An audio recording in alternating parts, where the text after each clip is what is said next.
Ada satu rumah teman-teman sekalian, di situ ada orang bunuh diri, gantung diri. Kira-kira mau beli rumahnya nggak? Jawab jujur ya. Kenapa nggak mau? Hah? Setelah saya jelaskan malam ini, beli besok ya. Diskonnya buat saya. Baik. Banyak orang jawabannya takut. Kenapa takut? Ada ruh gentayangan.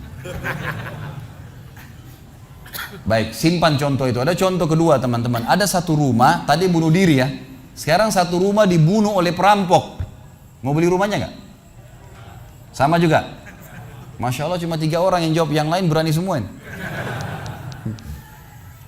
Nggak mau juga beli. Kenapa? Takut. Ada ruh gentayangan. Teman-teman sekalian, ambil dari saya malam ini. Dengan izin Allah, ini ilmu dari wahyu, bukan dari saya. Tidak ada ruh gentayangan. Nggak ada ceritanya dalam Islam kuburan terbuka pocongnya keluar.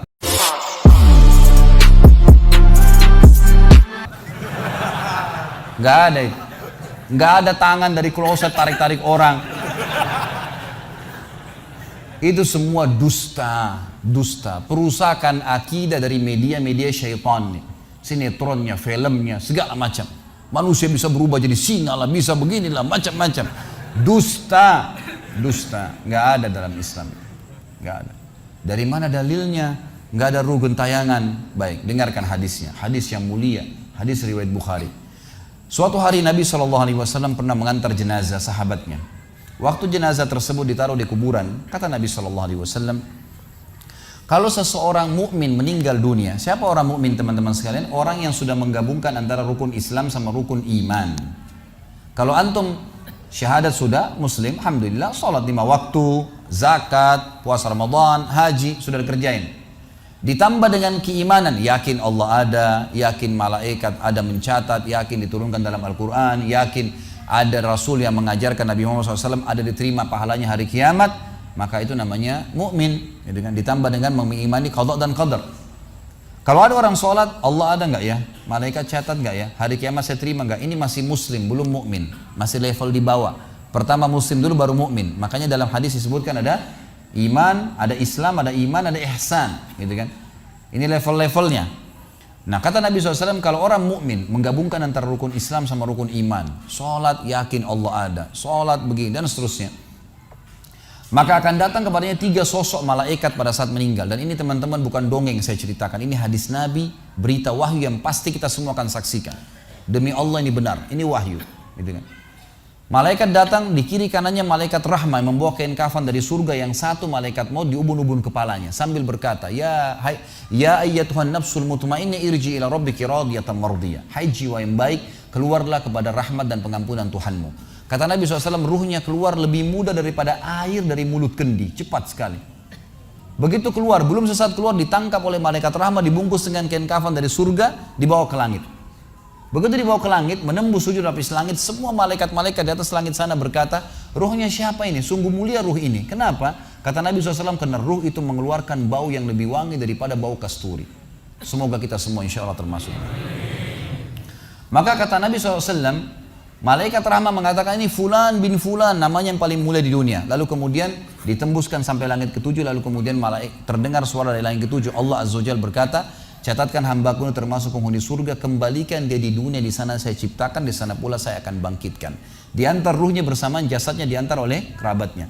Baru 3 langkah mereka jalan, dia masih bisa, ruh ini masih mendengarkan suara sendal mereka. Lalu malaikat datang mendudukkan dia lalu berkata, siapa Tuhanmu, siapa nabimu, apa kitabmu? Lalu dia kalau orang beriman, kata Nabi SAW, Allah berfirman, yuthabbitullahu alladhina amanu bil qawli tsabit fil hayatid dunya fil akhirah. Allah akan tetapkan jawaban di lisan orang-orang beriman di dunia. Kalau dia belajari agama ini lalu ditanya kenapa kau sholat, kenapa kau puasa, dia akan punya jawaban dari wahyu.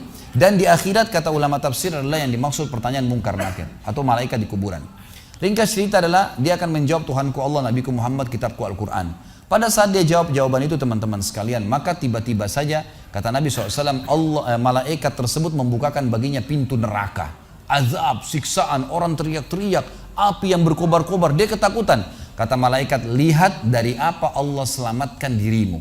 Karena kau beriman, kau nggak jadi masuk sini. Ditutup, supaya dia tahu nih, Kalau dia berbuat salah akan masuk situ, ditutup. Dibuka pintu surga, dayang-dayang, permadani, istana yang luas, luar biasa. Dia gembira. Lalu kata malaikat, kau akan masuk di sini. Maka si mayit tersebut pun berdoa mengatakan, ya Allah cepatkan waktu, karena aku ingin masuk ke dalam surgaku. Lalu datang di sebelahnya orang yang tampangnya gagah, badannya bersih, wangi, saking sempurnanya kata jenazah ini. Ruh ini berkata, siapa kamu ini? Sungguh sempurna ciptaan Allah pada dirimu. Maka dia berkata, diam dulu. Maka dia berkata, gitu kan? Dia berkata, saya amal soleh akan menemani kau sampai hari kiamat. Insya Allah setelah riwayat ini kita sholat. Saya amal soleh akan menemani kau sampai hari kiamat. Maka kata Nabi SAW terdengar suara, ya Allahu alam di sini disebutkan Allah atau malaikatnya, tapi yang jelas menyampaikan dari Allah Subhanahu Wa Taala, lapangkan kuburan hambaku ini seluas pandangan matanya. Dan bukakanlah pintu surga baginya setiap pagi dan petang dia melihat. Maka jadilah kuburannya taman dari taman surga sampai hari kebangkitan. Baik. Sebaliknya kata Nabi SAW, kalau orang fasik, siapa tadi fasik? Muslim yang masih berbuat maksiat. Teman-teman hati-hati. Jangan kena mengandalkan sudah syahadat kemudian bebas berbuat dosa. Hati-hati. Fasik dan orang kafir proses matinya sama. Kata Nabi SAW, orang fasik dan orang kafir akan datang kepadanya 3 malaikat. 2 malaikat azab di kiri kanannya, 1 malaikat maut dibunuh-bunuh kepalanya yang berkata, hai jiwa yang busuk, keluar kepada kemurkaan Tuhanmu. Maka ruhnya berantakan di tubuhnya, tidak berani keluar. Lalu malaikat maut menariknya dengan keras. Ibaratnya seperti bulu domba yang dibasahkan, dililitkan di pohon berduri, lalu ditarik dengan keras sehingga berantakan bulu domba itu. Keluar, belum sesaat keluar ditangkap oleh malaikat azab, dibungkus dengan kain kafan dari neraka, dibawa. Baru langit pertama nggak dibukain pintu oleh para malaikat. Lalu malaikat langit berkata, siapa ruh ini? Sungguh buruk ruh ini. Kenapa? Kata Nabi SAW, karena ruh itu mengeluarkan bau yang lebih busuk daripada bau bangkai. Wa na'udzubillah. Lalu malaikat azab membawa mengatakan, ini ruhnya Fulan bin Fulan. Ya, orang yang disebutkan nama paling buruk di dunia. Lalu terdengar suara dari langit. Allah berkata, catatkan hambaku ini termasuk penghuni neraka. Di sana kembalikan dia di dunia, di sana saya ciptakan, di sana pula saya akan bangkitkan. Di antara ruhnya bersamaan pengantarnya mengantar jenazahnya. Begitu masuk dan 3 langkah, ya. Orang-orang mengantarnya lewat, malaikat datang mendudukkan dia mengatakan, siapa Tuhanmu, siapa nabimu, apa kitabmu. Walaupun muslim, rekam baik-baik ini. Ya. Lahir dalam keadaan Islam, sesekali sholat, fasik, masih banyak maksiat, tidak tobat sebelum meninggal, sama. Jawabannya kata Nabi SAW dengan orang kafir, innama aqulu kama kana yaqulun nas. Saya nggak tahu, saya cuma ikut-ikut dulu orang bilang apa, nggak bisa jawab. Lalu kemudian dibukakan baginya pintu surga, dayang-dayang, permadani, istana, pemandangan yang luar biasa, gitu kan? Maka dia kagum, kata malaikat, lihat dari apa kau haramkan dirimu. Dulu kau bisa masuk sini, tapi kau tidak mau, ditutup. Dibuka pintu neraka, azab, siksaan, orang dipotong, teriak-teriak kesakitan. Lalu dia ketakutan, kata malaikat, ini tempat kau selamanya, kau tidak akan bisa lari. Maka dia berdoa mengatakan, ya Allah jangan kau cepatkan waktu karena aku tidak ingin masuk ke dalam nerakaku. Lalu datang di sebelahnya orang yang buruk tampangnya, bau badannya nggak enak. Lalu saking buruknya kata jenazah ini, kata ruh ini, siapa kamu ini? Pergi dari saya, sungguh buruk ciptaan Allah pada dirimu. Maka dia mengatakan, tidak, saya amal burukmu yang akan menemani kau sampai hari kiamat. Lalu dalam penutupan hadis Bukhari ada 2 riwayat. Yang pertama, Allah Azza wa Jal, ya, mengirim kepadanya malaikat yang tidak punya penglihatan dan pendengaran. Allahu alam bagaimana nih? Yang membawa sebuah besi. Yang kalau besi itu seluruh jin dan manusia bersatu, mau membalik saja mereka tidak mampu. Bayangkan seluruh jin, miliaran, seluruh manusia miliaran, balik saja mereka tidak mampu. Ini saking kuatnya malaikat tersebut. Maka menghantamkan ke tubuh orang ini, hancur, diutuhkan kembali lagi. Begitu terus sampai hari kiamat. Riwayat yang kedua mengatakan, Allah Azza wa Jal membuat dinding kuburannya merengut tubuhnya, menjepit tubuhnya sampai seperti ini tulang rusuknya. Kembali lagi, kata ulama hadis digabungkan keduanya, dipukul sambil diremukkan, dikembalikan lagi, begitu terus sampai hari kiamat. Maka teman-teman sekalian, dalil ini sebagai penutup dalam sesi pertama materi kita, teman-teman sekalian, dalil ini menjelaskan tidak adanya ruh gentayangan dalam Islam, nggak ada. Kita tarik ke contoh tadi, orang yang bunuh diri tadi berdosa besar bukan? Dosa besar. Berarti dia meninggal sekarang di kuburan lagi disiksa. Nggak ada ceritanya keluar ganggu orang atau balas dendam. Nggak ada waktu. Hancur, remuk, dikembalikan lagi. Begitu terus. Kemudian juga sama. Orang tadi contoh kedua yang dibunuh sekeluarga. Kalau dia muslim maka dia mati syahid. Matinya mulia bukan? Mulia. Berarti lagi nikmatin kuburannya taman dari taman surga. Nggak ada ceritanya tuh mereka keluar lagi ganggu orang. Gitu kan. Jadi mulai sekarang beli rumah yang banyak dianggap keramat tuh.